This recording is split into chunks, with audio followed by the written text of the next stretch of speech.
In this video, I'm going to go through several of the advanced rule options and explain what they do. So if you're just looking to create a simple rule based on receiving a message from someone or with specific content in the subject, I'd recommend that you watch one of the other videos. But if you're just curious about some of the things that are possible, feel free to watch. This video will be a little bit longer and it's going to go into a little bit more detail.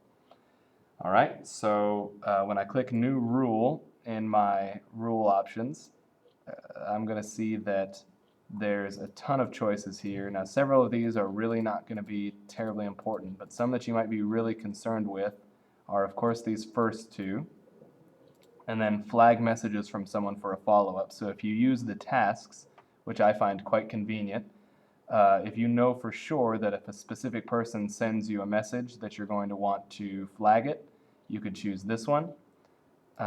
Display message from someone in the new item alert window. The new item alert window is that little pop-up that shows up on your desktop when you receive a new email.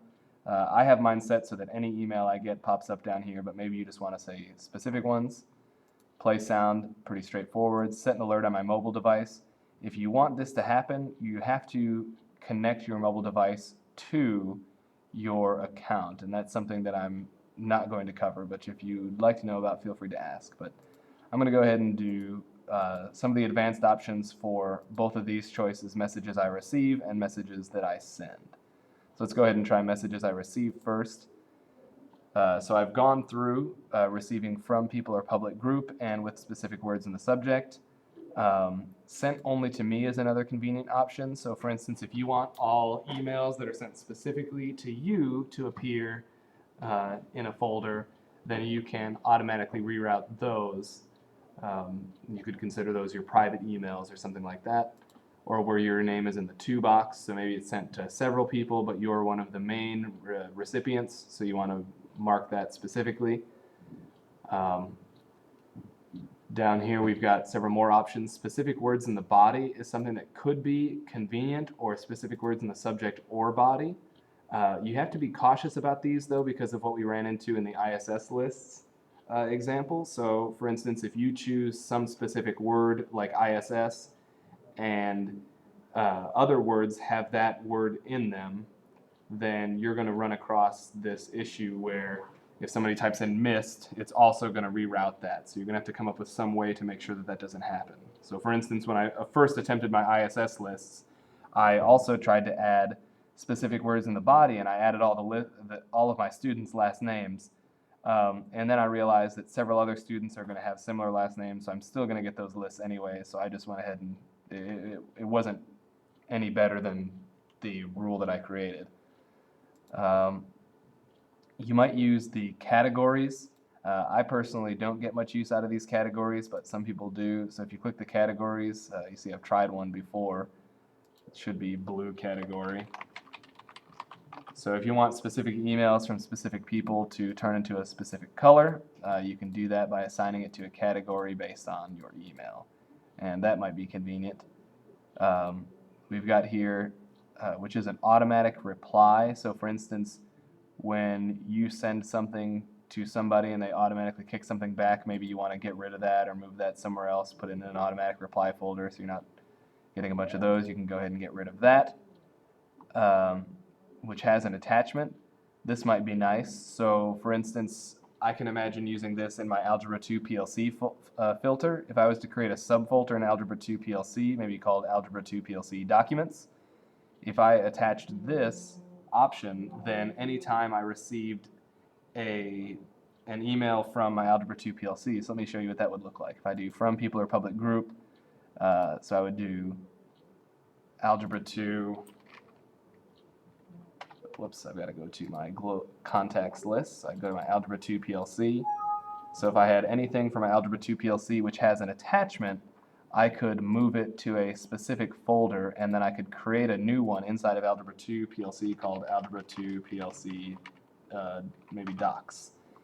And what this would do then is that it's going to take any of the documents that we get and move them to a specific folder. So if I forgot to save an assignment, or if there's something that somebody sent out, I can find it faster by having it appear in less and less places. And that's the overall principle that we're going to see being convenient here, is that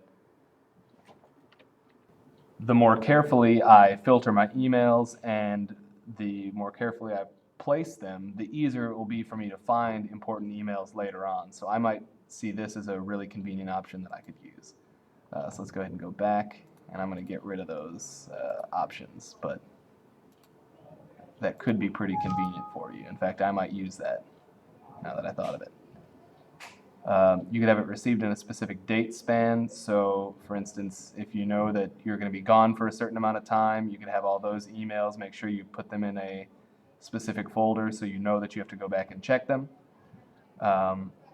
And then, which is a meeting invitation or update. You notice we get several of those from the administration, so you could filter those specifically as well. So lots of different options. Just to go ahead and move on to the next one, I'll go ahead and click Sent Only to Me.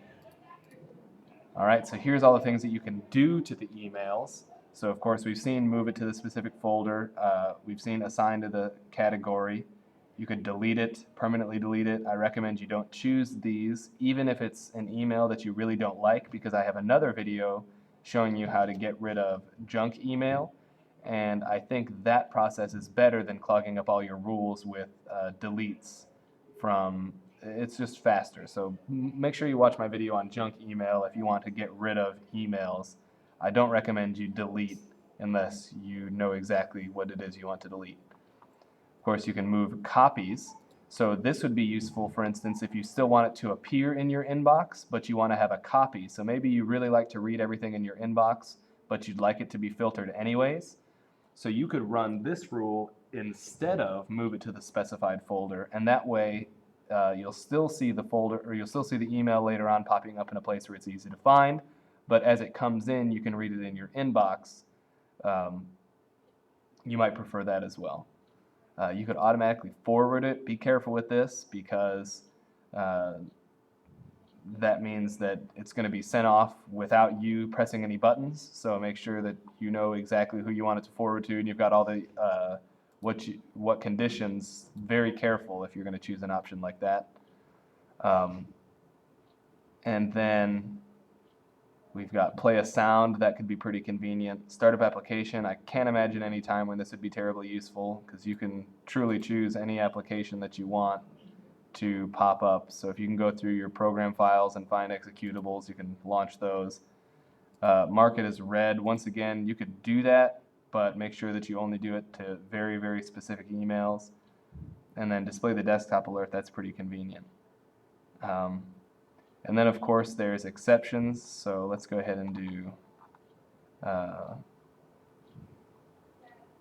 we'll say assign it to the category, and we'll make it green. So any email sent only to me is now going to be assigned to the green category. So now I know that that's what that means.